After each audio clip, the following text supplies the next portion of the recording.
Everyone, यहाँहरु सम्पूर्णलाई धेरै धेरै स्वागत छ मेरो YouTube च्यानलमा।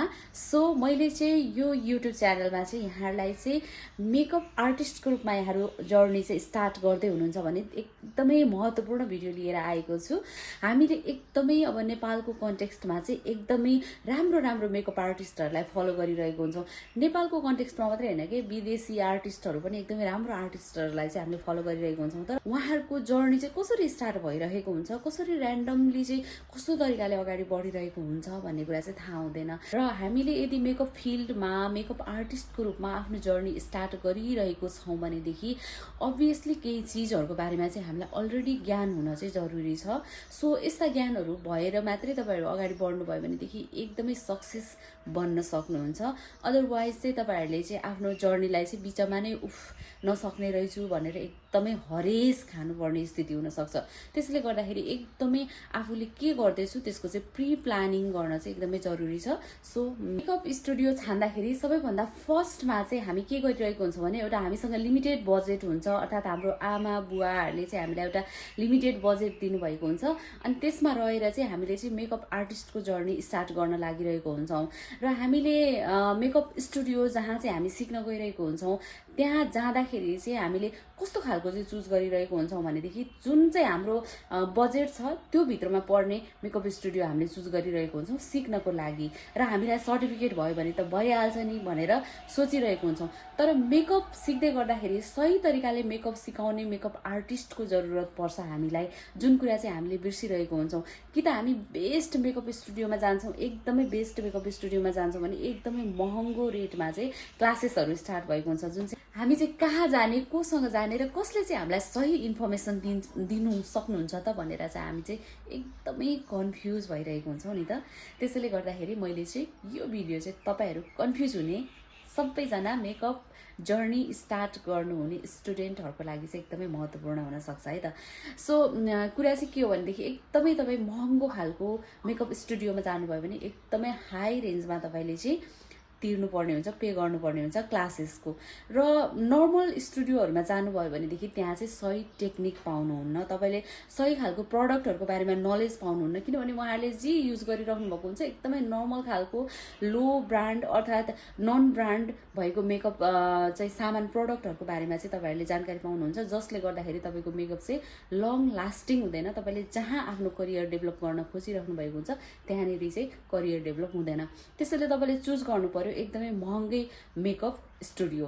तर फर्स्टमा यदि तपाईहरुले बेसिक लेभलको ज्ञान जुन हुन्छ त्यो चाहिँ विभिन्न खालको युट्युब, विभिन्न खालको तपाईहरुले इन्स्टाग्रामहरु, टिकटकहरु त्यस्तो खालको पेजहरु फलो गर्नुभएको छ भने चाहिँ अभियसली जुन बेसिक जुन चाहिँ स्किन केयरको प्रोडक्टहरु कसरी युज गर्ने, बेसिक मेकअप कसरी गर्ने, सेल्फ मेकअप कसरी गर्ने त्यस्तो खालको बारेमा चाहिँ उहाँहरूले मज्जाले जानकारी तपाईहरुले यत्र तत्र पाउन सक्नुहुन्छ। र त्यो बेसिक लेभलको ज्ञान चाहिँ तपाईले आफैले मेहनत गरेर केही टाइमको लागि चाहिँ तपाईले ती बेसिक नलेजहरु लिइसक्नु भयो भने त्यसपछि अभियसली तपाई चाहिँ प्रोफेसनल मेकअपको लागि चाहिँ बेस्ट स्टुडियो छानेर जुन तपाईको अमाउन्ट छ टोटल अमाउन्ट त्यसमा इन्भेस्ट गर्नुभयो भनेदेखि चाहिँ एकदम बेस्ट हुन्छ। अब तपाईले मेकअप सिकिसक्नु भयो, मेकअपको बारेमा नलेज भइसक्यो भने पनि तपाईहरुलाई एकदमै गाह्रो हुन सक्छ टिक्नको लागि चाहिँ, किनभने एकदमै बेस्ट मेकअप आर्टिस्टहरु चाहिँ सिटीहरुमा चाहिँ यत्र तत्र सर्वत्र नै हुन्छ। स्टुडियोहरु पनि एकदमै हाईली उहाँहरुको एकदम मज्जाले डेकोरेट गरेको स्टुडियोहरु, एकदमै राम्रो खालको स्टुडियोहरु आउन सक्छ। सो उहाँहरुको छेउमा आफूले सर्भाइभ गर्नको लागि एकदमै नै गाह्रो हुन्छ। यो मेरो पर्सनल एक्सपिरियन्सबाट यहाँलाई शेयर गरिरहेको छु। र उहाँहरुले भन्दै गर्दाखेरि पनि नखोल्नुस् है एकदमै गाह्रो हुन्छ है, अलिकति तपाईहरुले टिप्स लिन थाल्नुभयो, टिप्स लिन खोज्नु भयो भने पनि एकदमै अलिकति डर देखाइदिने नै हुन्छ। तर डराउनु पर्दैन, एकदमै सानो तर बेस्ट प्रोडक्टहरुको कलेक्सन लिएर तपाई अगाडि बढ्नु भयो भने चाहिँ अभियसली गर्न सक्नुहुन्छ। तर स्यालेरी बेसमा कुनै ठाउँमा गएर काम गर्छु भनेर भन्नुभयो भनेदेखि यो अप्सन चाहिँ तपाईहरुलाई मोर डेभलपको लागि हुन सक्छ। तपाई मेकअप आर्टिस्टको रूपमा अझै आफूलाई डेभलप गर्न खोजिराख्नु भएको छ, अर्थात तपाईको हात राम्ररी बसेको छैन, मज्जाले काम गर्न सकिराख्नु भएको छैन भने चाहिँ यो अप्सन लिन सक्नुहुन्छ। तर कमाउँछु, मेरो करियर नै बनाउँछु, म चाहिँ यही क्षेत्रबाट म जागिर खाएर नै अगाडि बढ्छु भनेर सोच्नु भएको छ भने चाहिँ तपाईको चाहिँ लगानी उठ्न सम्भव छैन। एज अ मेकअप आर्टिस्टको रूपमा तपाईँले जब गर्नुहुन्छ भने चाहिँ है त सानो बरु स्टुडियो नै खोल्नुहोस् अनि एकदमै हाई ब्रान्डको प्रडक्टहरू ज्यादा कलेक्ट नगर्नुहोस्, ठिक्कको रेन्जको कलेक्ट गर्नुहोस्, मेकअप स्किललाई ज्यादा बढाउनुहोस्, प्रायोरिटीमा मेकअप स्किललाई राख्नुहोस्, ब्लेन्डिङ यो अल स्टफहरूलाई चाहिँ एकदम मजाले गर्छु, सही तरिकाहरू सिक्नुहोस् र एकदमै राम्ररी गर्नुभयो भनेदेखि लो ब्रान्ड अर्थात् अलिकति लो कस्टको ब्रान्डहरूको कस्मेटिक्सहरूले पनि एकदमै राम्रो खालको रिजल्ट चाहिँ ल्याउन सक्छ। सानो स्टुडियो स्टार्ट गर्दै गर्दाखेरि चाहिँ कतिसम्मको कस्टले चाहिँ हामीले सानो खालको स्टुडियो स्टार्ट गर्न सक्छौँ त भनेर पनि सोच आउन सक्छ। सो एकदमै सानो खालको स्टुडियोको कस्ट चाहिँ तपाईँ 8 लाखदेखि 10 लाखसम्म छ भनेदेखि चाहिँ एउटा सानो खालको स्टुडियो चाहिँ तपाईँले रेडी गर्न सक्नुहुन्छ है त। यतिको रेन्जमा तपाईँले स्टुडियो खोल्नुभयो भने त्यहीबाट नै ग्रोथ हुन्छ।